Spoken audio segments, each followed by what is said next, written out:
Hi guys, it's Marlene. In this video, I'm going to show you how I took 5 cameras under the night sky in the beautiful Alberta Badlands.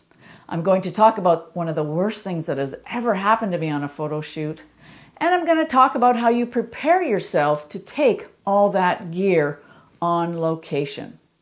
But first, I'm going to show you my results.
When you prepare for a night shoot with that much gear, you have to be very organized.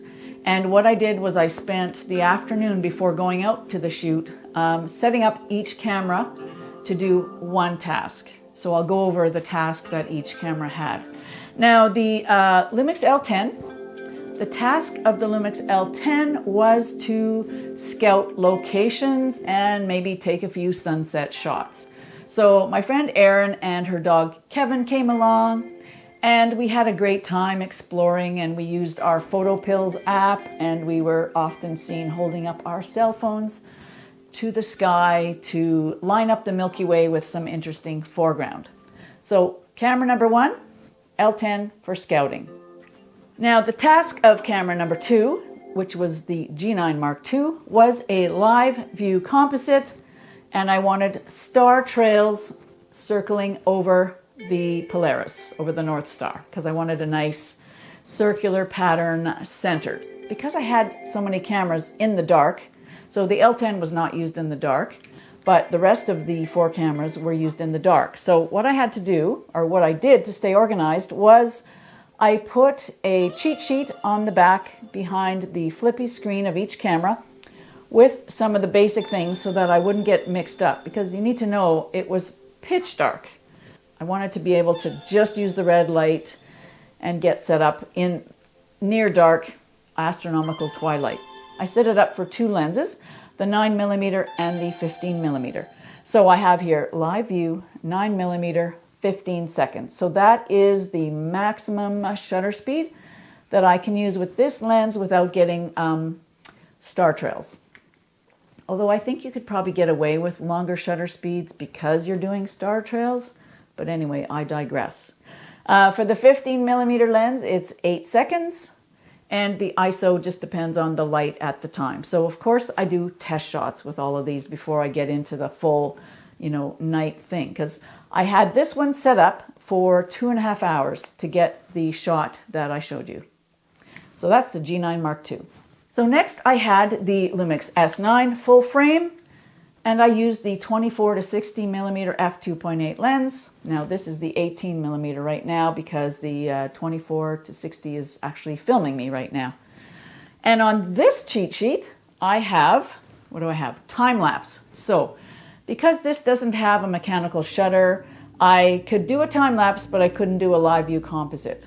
So on my back here, I say medium JPEGs, 13 seconds, or 11 to 15 seconds. So because I was gonna probably shoot at 24mm. Now that was a bit underexposed, if I'm honest. I should have exposed a little bit longer or jumped up my ISO a bit, because I think I forgot that that lens only goes to 2.8 and all the other lenses I was using go to like 1.8 or 1.7. So my mistake, I underexposed my time lapse a bit, but thankfully, through the power of editing, I was able to pull out some light out of the footage. Now, the great thing about the time lapse on these LUMIX cameras is that all the processing is done in camera. So at the end of your time lapse, it asks you, would you like to make a video? And you say yes, and you pick your frame rate, etc. Now, if you're editing on a computer afterwards, you can of course change your frame rate a bit, or you can try multiple outputs. But keep in mind, once you erase this memory card, that's it. Your time-lapse auto processing is done. Now, of course, you can take all the JPEGs that you shot and process them on your computer. And you're probably wondering, why did I shoot medium JPEGs and not full size? And that's because a medium JPEG on this camera is quite large. Medium is 4272 by 2848 at 3:2 ratio, which is what this camera is.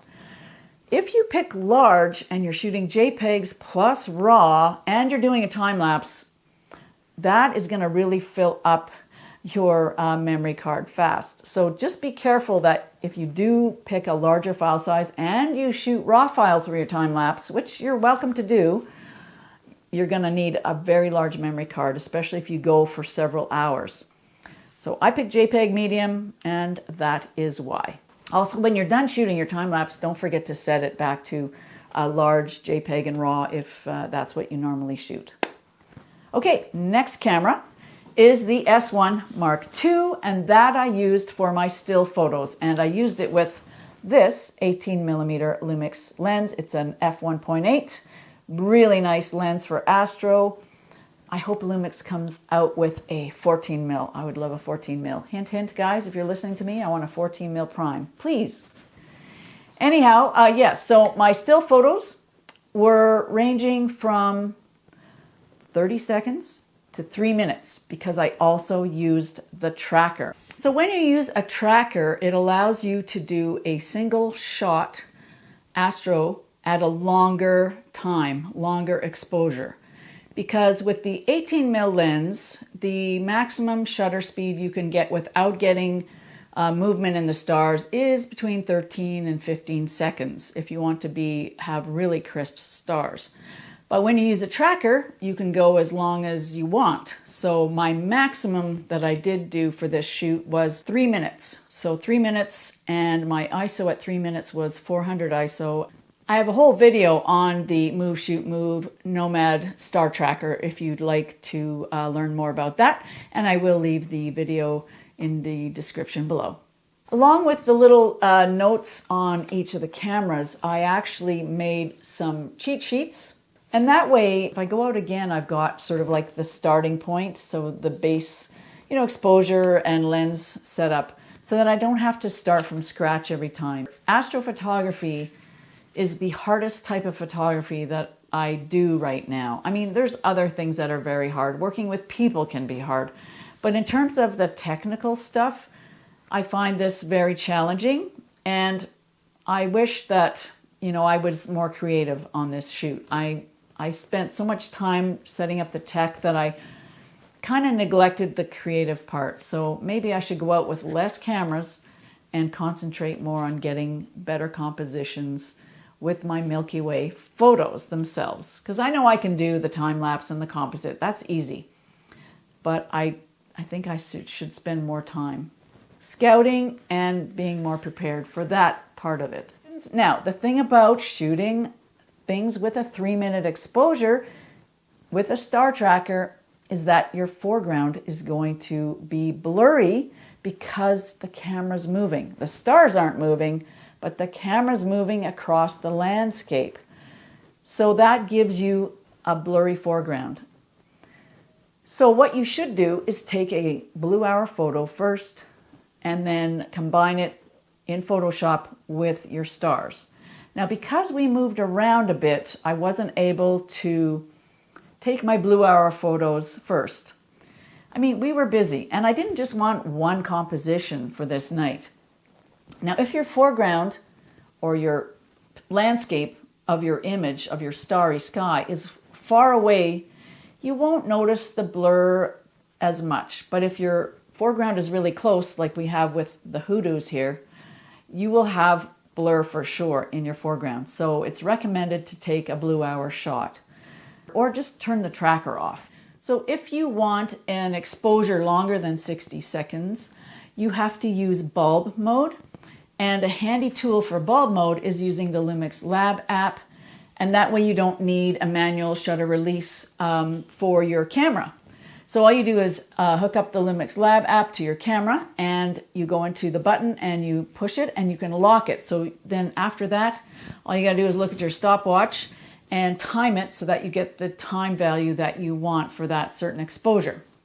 So one thing that would be great is if the LUMIX engineers could add a stopwatch to the shutter release button on the LUMIX Lab app. That would be my wish. So I'm going to tell them myself. So don't you worry, I'll tell them.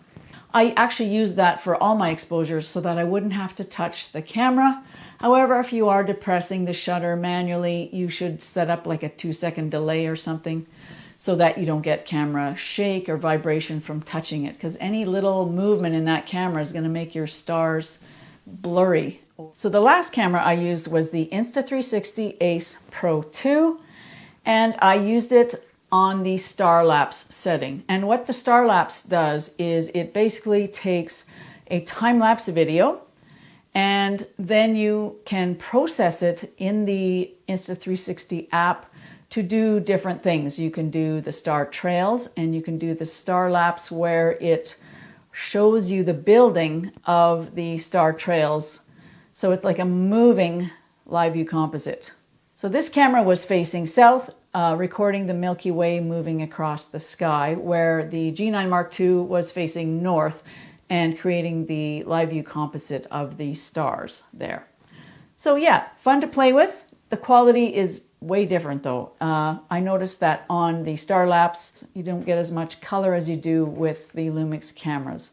So yeah, these are fun and they're very automatic and, you know, nice to have, better than no camera, and probably much better than your phone camera as well. So, but yeah, AcePro2 was camera number 5, and I used this little tripod that I got in the kit. So the AcePro2 was set up for 2.5 hours and left alone. The G9 Mark II was set up for 2.5 hours and left alone. And the S9 was set up for 2.5 hours and left alone. So 3 cameras were stationary. 1 camera was moving around, and that's the S1 Mark II. And after I did all the scouting and the sunset shots, the L10 was put back into the camera bag. Now, another thing I did to prepare was I had 4 tripods with me, including this one. So 3 big tripods and the little one on the AcePro2. And on each of the tripod legs, I wrote the camera that it was going with. Because trust me, you don't want to get all confused in the dark when you're carrying around, you know, 3 big tripods and 4 cameras. Another thing I did to the tripods that were set up off the beaten path, off the trail, was I put some reflectors on them, and these are just from cycling. You wrap them around your legs. I just put them on the camera legs, and when I was going back to pick up all the cameras, I could find them easily because they had a little reflector on them. I know that sounds a bit weird, but trust me, you can get really disoriented when it's pitch dark. I mean, we had no moon. And when it's pitch dark and you're on trails and you're not really sure where you are, and if you get disoriented or turned around, you want to be able to find your way back to your tripods, your cameras, and the car, ultimately.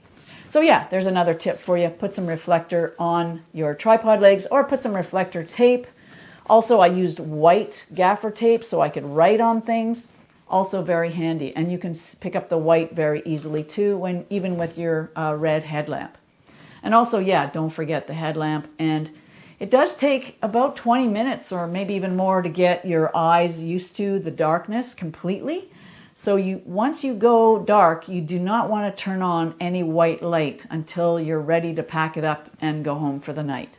You might have noticed that some of my shots did have some stray light in them because of, well, red light from my headlamp, but also there was a car that drove into the parking lot where the G9 Mark II was set up for the Star Trails, so that has some red and headlight light pollution in it. But also maybe you noticed that we have a little bit of Aurora on the bottom of that Star Trails photo. Sometimes you have to turn around, and when we turned around, we saw the Aurora. Now they were far away, but they had pillars and they were beautiful.